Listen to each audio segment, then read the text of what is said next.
अॻे छा हूंदो त घर में माना अॻिले जेके वॾा हुया वीचारा त पाड़े वारनि खे जा कंहिंखे माना कंहिं शइ जी ज़रूरत हूंदी न त पोइ उहे इंसान उन्हनि जी हेल्प कंदा।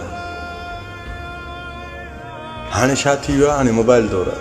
हाणे छा थी वियो आहे, हाणे जेकॾहिं इंसानु पंहिंजी मजबूरी थो ॾिसे त उनखे छा था चवनि, इहो बेवकूफ़ ब्लैकमेल थो करे, छॾे ॾिस।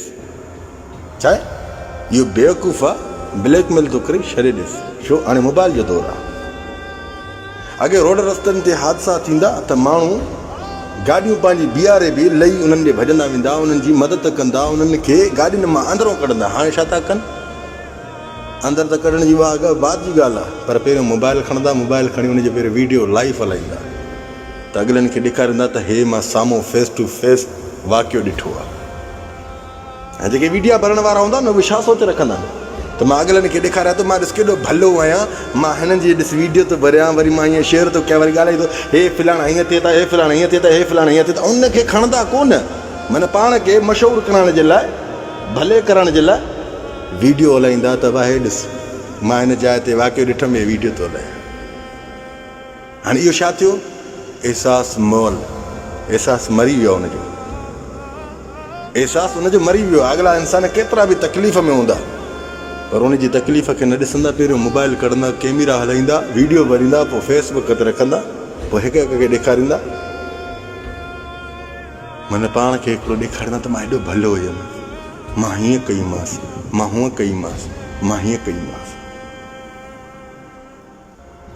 अॼु छा एहसासु कोन्हे को, एहसासु मरी वियो आहे। पोइ उहे इंसान जेके वीडियो भरण वारा उन्हनि जे मथां बि अहिड़ी आफ़त ईंदी आहे जो अलाह उन्हनि खे ॾेखारींदो आहे त तूं त कंहिंजी माना हादसे में वीडियो बि भरे हाणे पंहिंजे मथां आई अथई त अॻिलनि जी ॾेखारींदो त हक़ीक़त त वीडियो भरण सां त केतिरी तकलीफ़ थी महसूसु थिए।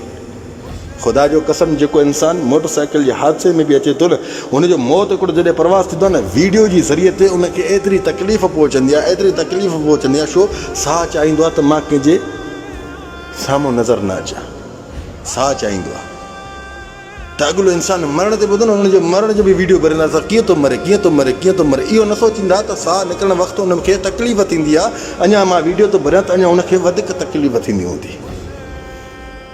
अलाह ॾेखारींदो आहे उन्हनि खे, रब छॾींदो न आहे।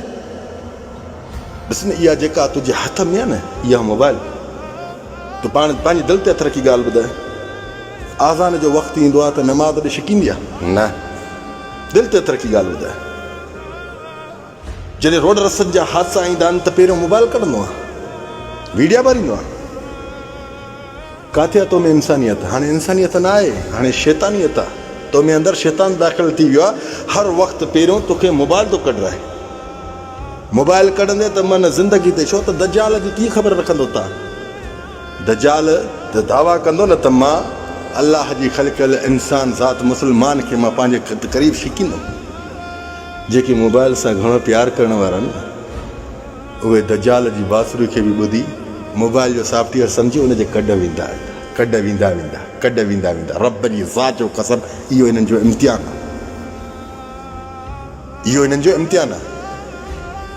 के ग़रीब मज़लूम जी मदद न कंदा, के हॉस्पिटल में वञी के ख़ैबर पिया मदद जा न ॾेई ईंदा, मोबाइल में 20,000 30,000 मथे ॾेई वठी ईंदा। पोइ वरी सम्झंदा आहिनि त असां हिकिड़ा वॾा मोतबर आहियूं। मोतबर केरु आहे? जे इंसान में एहसासु हुजे। इंसान बि उहो आहे, इंसान बि उहो ई आहे जंहिं इंसान जे अंदरि एहसासु हुजे। जंहिंमें एहसासु न आहे उहो हैवान आहे। ख़ुदा जो कसम, छो न मां हुजां। जंहिंमें एहसासु न आहे न उहो हैवान आहे, जंहिंमें एहसासु आहे उहो इंसान आहे, उहो बादशाह आहे, बादशाहनि खां बि वधीक बादशाह आहे, ताक़तवर में ताक़तवर आहे।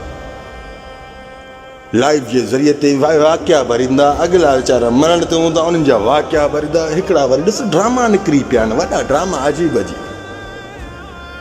बसि कमाइण जो भोग आहे, सदन ते वञे तीर लॻंदा। जेके कमाए न सघनि त पोइ इहे वीडिया खणी शहरनि में वञी शहर वारनि खे डिस्टर्ब कंदा त असां हिकिड़ा वॾा वर्कर आहियूं। वर्कर कंहिंखे अज़ियत न ॾींदा आहिनि, वर्कर कंहिंखे तकलीफ़ न ॾींदा आहिनि, वर्कर कंहिंखे रुआरींदा न आहिनि। वर्कर कम ॾेखारींदा आहिनि और वर्कर जेके हूंदा आहिनि रांबाटियूं रेडियूं न कंदा आहिनि। वर्कर जेको दावा कंदो न करे ॾेखारींदो आहे। अलाह तव्हांखे सलामत शादाबाद रखे। अलाह तव्हांखे सिधी राह ते हलाइण जी तौफ़ीक़ अता फ़रमाए। आमीन या रब ज़ुल जलाल वल इकराम।